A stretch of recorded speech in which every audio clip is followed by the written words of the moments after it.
कल से Indian air force का अग्निवीर वायु का मेडिकल बैच नंबर 1 का स्टार्ट होने जा रहा है। और ये वीडियो में सिर्फ आपको मैं इंस्ट्रक्शंस और इम्पोर्टेंट पॉइंट्स के बारे में ही बताने वाले हैं, क्योंकि ये वीडियो लंबा हो जाएगा, क्योंकि इसमें कम से कम 50 पॉइंट्स है जो कि कल से मेडिकल में हम तो नहीं चाहेंगे कि मिले। बट अब देखो होता है क्या कि मेडिकल आपके हाथ में होता नहीं है, तो मैक्सिमम जो आपके पॉइंट्स कल से नज़र आएंगे मेडिकल जब स्टार्ट हो जाएगा तो यही पॉइंट्स होंगे, जो कि एक से लेकर हमने 50 पॉइंट्स यहाँ पर रखा हुआ है, देख सकते हैं।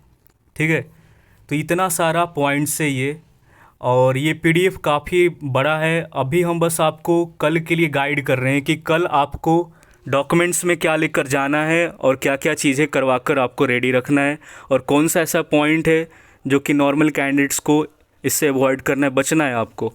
ठीक, अब देखो क्या है कि इस इनटेक में मैक्सिमम जो कैंडिडेट्स हैं जो फर्स्ट टाइम मेडिकल इनिशियल वाला मेडिकल को फेस करने जा रहे हैं, उनके पास कोई एक्सपीरियंस नहीं है अभी, तो आपसे बोलेंगे कि चैनल को पहले तो आपको सब्सक्राइब करना है जो न्यू कैंडिडेट्स जुड़ रहे हैं, और टेलीग्राम का लिंक मिशन अग्निवीर का ग्रुप का और चैनल का आपको डिस्क्रिप्शन बॉक्स में मिल जाएगा, तो उससे तो आपको ज्वाइन करना ही करना है। क्योंकि जो भी अगर आपका कुछ भी फ्यूचर में अगर डाउट आएगा या कुछ भी डाउट होता है मेडिकल से रिलेटेड, या मेडिकल का कोई पॉइंट्स आपको पूछने की ज़रूरत पड़े, फिजिकल से रिलेटेड डाउट हो, टेलीग्राम आपके लिए काफ़ी इंपॉर्टेंट है, तो ज्वाइन कर लेना। रात 9 बजे से बीसी आपका डेली होता है वॉइस चैट, जिसमें आप सवाल पूछ सकते हैं, डाउट पूछ सकते हैं। अब आते हैं मेन अपना टॉपिक के ऊपर।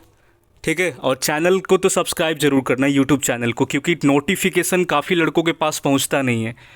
ठीक है, तो सब्सक्राइब करके रखिएगा, आपके पास टाइम पर पहुंचेगा। तो एक एक करके हम पॉइंट्स पर डिस्कस करना स्टार्ट करते हैं।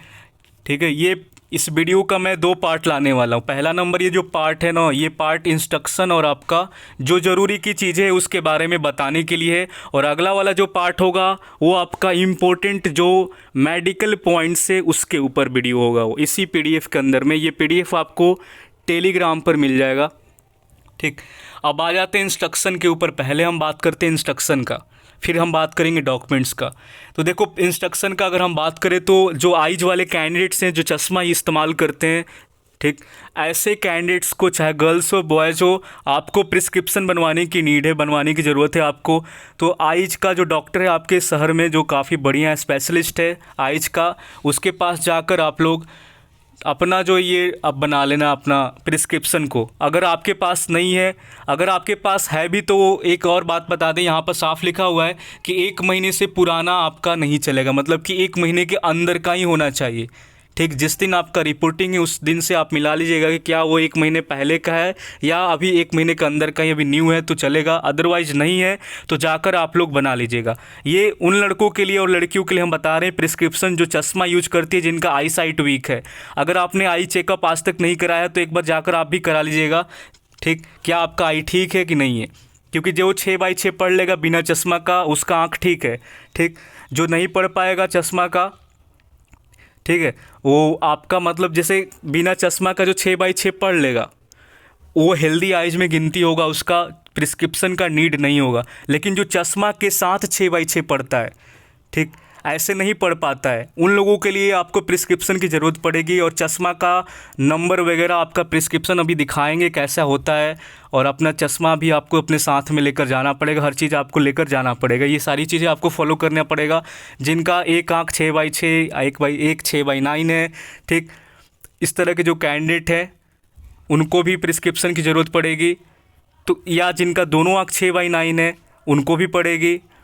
तो ऐसे ऐसे जो कैंडिडेट हैं जो चश्मा के साथ ही 6x6 देखते हैं, उन ऐसे नहीं देख पाते हैं, ऐसे बस वो 6x9 पढ़ पाते हैं, तो उनको पड़ेगा ज़रूरत प्रिस्क्रिप्शन का। और साथ में एक और बात बता दें, और ये प्रिस्क्रिप्शन में आपका चश्मा का नंबर वगैरह, ठीक, जो आपका -0.75 से लेकर आपका -0.5 तक आपका होना चाहिए, 5 से लेकर, ठीक है, -0.75 तक, इतना तक ये लोग लेते हैं। उसके बाद अगर आपका आता है 1 आता है या 1 से ऊपर है आपका, तो थोड़ा सा डिफ़िकल्टीज आपको देखने को मिलेगा, क्योंकि हर जगह का सीन एकदम सा बराबर नहीं चलता है। कहीं पर आपका हो सकता है कि -0.75 पर ही वो ले ले चश्मा का नंबर पर, कहीं पर -0.5 पर लेते हैं। लेकिन 1 से और 1 तक जिनका होगा, किसी का 1 होगा 1 से ऊपर होगा, इन लोगों के लिए काफ़ी मुश्किल हो जाएगा फिर। ठीक, तो ये आपका चश्मा का पूरा कंडीशन था, जिनका आइज़ वगैरह का प्रॉब्लम है उनका बता दिए। बाकी अगर आपको आइज़ का कोई दिक्कत नहीं है तो बिल्कुल आप निश्चिंत रहिए, आपको ये सब सारी चीज़ों की ज़रूरत नहीं है। बस आप नॉर्मल जाइएगा, 6x6 पढ़ दीजिएगा बिना चश्मा का, और बाकी हो जाएगा आपका। ठीक, अब आ जाते हैं सेकंड नंबर जो चीज़ है यहाँ पे। सेकंड नंबर चीज़ बोला गया है कि प्राइवेट पार्ट्स का आपका जो हेयर वगैरह है उसे रिमूव कर लेना है, और आर्मपिट का जो बाल है, दोनों जगह का बाल को आपको पूरा क्लीन करके जाना है। ठीक, उसके बाद सी नंबर पॉइंट है आपका कान का जो गंदगी है उसे बाहर निकाल देना है। ईयर वैक्स आपका होना चाहिए। ठीक है, पूरी तरीके से आपको कान को साफ़ करा लेना है। अगर आपका ऑलरेडी कान साफ़ है तो इसके लिए पहले डॉक्टर से दिखाने की ज़रूरत है। ENT स्पेशलिस्ट के पास जाइएगा, कान को चेक कराइएगा क्या कान में आपका वैक्स है तो वेट वैक्स है कि आपका ड्राई वैक्स है, क्या इसका रिक्वायरमेंट होगा, कैसे सब कुछ वो बता देंगे आपको। मशीन से कराइएगा, बढ़िया डॉक्टर के पास जाइएगा, झोला छाप डॉक्टर के पास जाने से बचिएगा।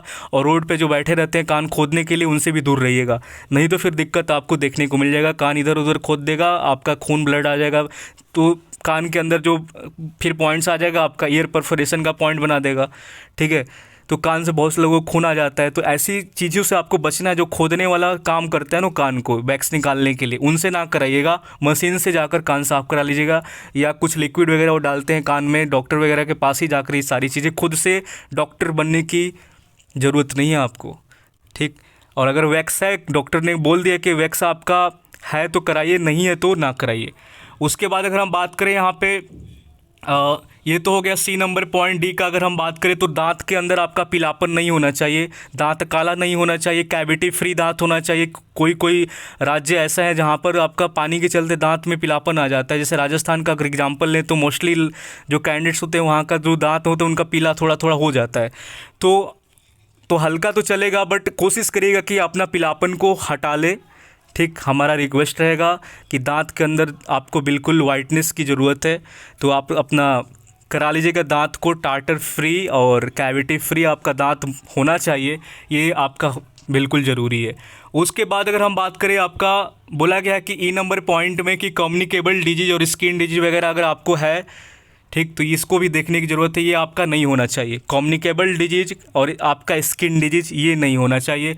उसके बाद आपका F नंबर पॉइंट में बोला गया है कि आप जब रिपोर्ट करोगे यहाँ पे, जहाँ पर भी आपका मेडिकल होने वाला है, जैसे गोरखपुर है, कानपुर है आपका, ठीक है, तेजपुर है, और बाकी का और सेंटर है पालम के अंदर में, जोधपुर, ये 5SC का पालम हो रहा है, और बाकी का ढूंढीगल है सिकंदराबाद का, ताम्रम में हो रहा है। तो ऐसे जहाँ जहाँ जिनका मेडिकल होने वाला है, रिपोर्टिंग से पहले यानी कि 8 घंटा पहले आपको कुछ खाना नहीं है, यानी कि खाना को अवॉइड करना है, बिल्कुल पानी पीना है। और हो सके तो अगर आपको ज़्यादा ही कुछ भूख लगे तो आप जूस का इस्तेमाल कर लीजिएगा, अनार का, मौसम्मी का, पानी पीजिएगा। मतलब जो भी करोगे पानी वाला ही होना चाहिए। ठीक, खाना, अन्न तो आपको खाना ही नहीं है। ठीक, खाना से बिल्कुल दूर रहना है 8 घंटा पहले। रिपोर्टिंग टाइम देखिएगा कितने बजे का है, उससे 8 घंटा पहले आपको खाना को बंद कर देना है, अवॉइड कर देना है। दैन उसके बाद खाली पेट वहाँ पर एक आपका ब्लड टेस्ट होगा, एक खाना खिलाने के बाद ब्लड टेस्ट होगा, और उसका सबसे पहले एक यूरिन होता है, दैन उसके बाद खाली पेट ब्लड, दैन आपका फिर खाना खिलाने का, आपका खाना खिलाकर एक आपका ब्लड टेस्ट किया जाए। तो ये 3 टेस्ट पहले करा लेंगे, दैन उसके बाद आपका मेडिकल का कारवा आगे बढ़ेगा। तो ये हो गया आपका पूरा का पूरा चीज़ें बता दी हैं कैसे क्या करना है आपको मेडिकल के पहले। अब आते हैं डॉक्यूमेंट्स के ऊपर। डॉक्यूमेंट्स में आपको यहाँ पर साफ लिखा हुआ है कि आपको क्या लेकर आना है, आधार कार्ड। ठीक, ये आधार कार्ड आपको लेकर जाना है। दैन 10th क्लास का मार्कशीट लेकर जाओगे। ठीक है, तो मार्कशीट और आधार कार्ड अपना ले लेना है, और पेन उन ले लेना। दैन उसके बाद बस यही चीज़ें डॉक्यूमेंट्स में आपको फॉलो करना है, ज़्यादा कुछ यहाँ पर डिमांड होता नहीं डॉक्यूमेंट्स में। यही आधार कार्ड, क्लास 10th का मार्कशीट, और जो आपको फेज़ 2 में जो पास किए, जो अभी आपको दिखा रहे हैं लेटर, ये अपॉइंटमेंट लेटर। ये जो अपॉइंटमेंट लेटर है इसका आप यानी कि एडमिट कार्ड, ये वो जो मिला है फेज़ 2, जो जितने लड़के पास किए हैं इसे आपको लेकर जाना है। और आधार कार्ड और एक अपना 10th क्लास का मार्कशीट जो ओरिजिनल, अपना दोनों आधार कार्ड और मार्कशीट ले लीजिएगा। बस इतना सा काम है। और बाकी नीचे लिखा गया है कि मेडिकल के लिए आपको 4 से 5 दिन के लिए स्टे लेकर आपको अपने ऊपर ही आना पड़ेगा। इसका जिम्मेवार एयरफोर्स नहीं होगा, आप अपने स्टे पर ही रुकोगे मेडिकल के लिए। यानी कि मेडिकल अगर आपको लग रहा है कि सारा पॉइंट चेक हो गया है, कार्ड मिल गया, मोस्टली सेंटर पर आपका 1 दिन में ही निपट जाता है मेडिकल, जो कि हम अगला वीडियो में बात करेंगे। ठीक है, जब आपका पॉइंट्स हम बताएंगे तो सेंटर के ऊपर भी हम डिस्कशन करेंगे। तो मोस्टली ऐसे सेंटर है जहाँ पर रात तक आपको फ्री कर दिया जाएगा, 7-8 बजे आप फ्री हो जाओगे। जो भी होगा आपका मतलब 7-8 बजे तक कर देंगे। लेकिन कुछ ऐसे सेंटर है जहाँ पर अगला नेक्स्ट डे भी आपका कार्ड हो सकता है कि मिले, ठीक है। तो इसलिए आपको 1-2 दिन, 3 दिन, 4 दिन, यहाँ पर तो 4 से 5 दिन लिखा हुआ है, लेकिन इसके ऊपर हम एक वीडियो बनाएंगे, ठीक। और जिस जो पॉइंट्स के ऊपर हम बात करेंगे ना, उसी पर हम आपको सेंटर के ऊपर भी बात कर लेंगे कि कहाँ पर कितना का स्टे चाहिए होगा आपको, क्या कहानी है क्या नहीं है, उस पर हम बात करेंगे। तो अभी फ़िलहाल के लिए इतना जानो कि आपके स्टे का भी जिम्मेवारी आपको खुद ही रखना है, उनका नहीं है। ये आई प्रिस्क्रिप्शन है, आपको टेलीग्राम में हम डाल देंगे। आई प्रिस्क्रिप्शन में आपको देख लो क्या कराना है, ये ज़रूरी आपका है। डॉक्टर का साइन वगैरह, स्टैम्प, रजिस्ट्रेशन नंबर, ये सारी चीज़ें यहाँ पर दिखना चाहिए। और बिल्कुल नीट एंड क्लीन बढ़िया से आपका प्रिस्क्रिप्शन हो, डेट, रजिस्ट्रेशन नंबर, साइन, ये आपका आइज प्रिस्क्रिप्शन के लिए ज़रूरी है, ठीक है। और ये आपका मेडिकल का जो बॉक्स हो गया, ठीक, ये हर जगह आपका मतलब अब नहीं चलता है, बस कुछ ही सेंटर पर है अभी। इसका भी हम बात कब करेंगे, जब आपका हम पॉइंट्स के ऊपर बात करेंगे। तो ये इसी को पढ़ना पड़ता है, ठीक है। ये जो देखो एक चीज़ हम पहले बता देते हैं, ये जो आपको हम जूम किए हैं, ये आपका 6x6 है, यानी कि इसके ऊपर, ठीक है, ये वाला जो है ना आपका, ये आपका 6x6 है। इससे जो पढ़ देता है बिना चश्मा का, उसका हेल्दी आई में गिनती होता है, उसका आँख ठीक है। फिर अगर इसे कोई चश्मा के साथ पढ़ेगा, उसका प्रिस्क्रिप्शन का ज़रूरत पड़ जाएगा। फिर समझ रहे हो मैं क्या कहना चाह रहा हूँ, तो उसी को ज़रूरत पड़ता है जो कि चश्मा के साथ पढ़ पाते हैं ये, ठीक। अब आते हैं, ये तो आई का हो गया, और नीचे ये सारा पॉइंट्स है जो हमने लिख रखा है, ठीक है। और काफ़ी सारे पॉइंट्स है। देन उसके बाद आपका हियरिंग टेस्ट भी होता है 6 मीटर की दूरी पर आपका, ये जिसमें आपका लेटर वर्ड्स वगैरह बोलते रहते हैं, 26, 87, ठीक है। कभी कभी मजाक में कुछ और भी बोल देते हैं, तो उसको आप लोग मतलब बहुत ही स्लो, धीरे बोलते हैं, ठीक है। इसमें ज़्यादा लड़के आउट ही नहीं होते, इसमें कोई हियरिंग टेस्ट में कोई आउट नहीं होता है, इसमें सारे पास हो जाते हैं। और बस यही है, 5 सेंटीमीटर चेस्ट आपको फुलाना पड़ता है। और बाकी का डेंटल वगैरह में 14 आपका डेंटल पॉइंट्स चेक होंगे, और ब्लड में आपका हेमोग्लोबिन वगैरह, ऐसा सारी चीज़ देखा जाएगा। अब मेन हमारा जो बात करने वाला चीज़ था ईसीजी का था, ठीक है। ईसीजी और आपका बीपी। तो ईसीजी में अगर आपको फिट होना है, ग्राउंड फिट होना है, पहली बार में ईसीजी में फिट होना है, तो ईसीजी में अगर आपको फिट होना है तो पहले आपको करना क्या पड़ेगा, जैसे ही ईसीजी आपका टेस्ट होगा, ठीक, एकदम रिलैक्स रहना, कुछ भी नहीं उल्टा सोचना है, नेगेटिव आपका थॉट्स माइंड में नहीं आना चाहिए, बिल्कुल नॉर्मल रिलैक्स रहो, ठीक। या तो अगर कुछ सोचने का मूड में आप बना रहे हो कि कुछ हम सोचें, तो पॉजिटिव सोचो, या तो मतलब कि कोई कॉमेडी वाला चीज़ सोचो जो आपके लाइफ में काफ़ी मतलब कि हंसी वाला चीज़ आपका दोस्त के साथ हुआ है या किसी और के साथ हुआ है, जैसे कि काफ़ी उसको मतलब सोचकर आपको हंसी आता है। तो ऐसा मतलब कि आपका थिंकिंग होना चाहिए ईसीजी के टाइम। या तो बिल्कुल नॉर्मल और रिलैक्स रहो, डरोगे तो आपका दिक्कत हो जाएगा। ईसीजी में 1% भी डरना नहीं है, 1% भी नेगेटिव सोचना नहीं है, तब जाकर आप ईसीजी में एक बार में ही फिट हो जाओगे। लेकिन जैसे ही ये सारी चीज़ें आपका डर वगैरह या नेगेटिव चीज़ें आप उल्टा सीधा सोचना शुरू करोगे, पता नहीं आपके चेस्ट में क्या लगा दिया गया, तो ऐसे में सोचने से आपका ईसीजी एबनॉर्मल आ जाएगा फिर, ठीक। तो आपसे रिक्वेस्ट होगा कि ईसीजी टेस्ट होते टाइम आप बिल्कुल नॉर्मल रिलैक्स रहना, और अपने आप को जब सोचना है कि मन करे सोचने का, तो कुछ पॉजिटिव या तो कॉमेडी वाला, जो कि लाइफ में आपका कुछ हंसी वाला चीज़ें आपका हुआ है तो, ठीक। रहा बात बीपी का, बीपी में भी आपको सेम कंडीशन अप्लाई करना, रिलैक्स रहना। बीपी टेस्ट से पहले पानी पी लेना, ताकि मतलब कि सही रहे आपका, ठीक है।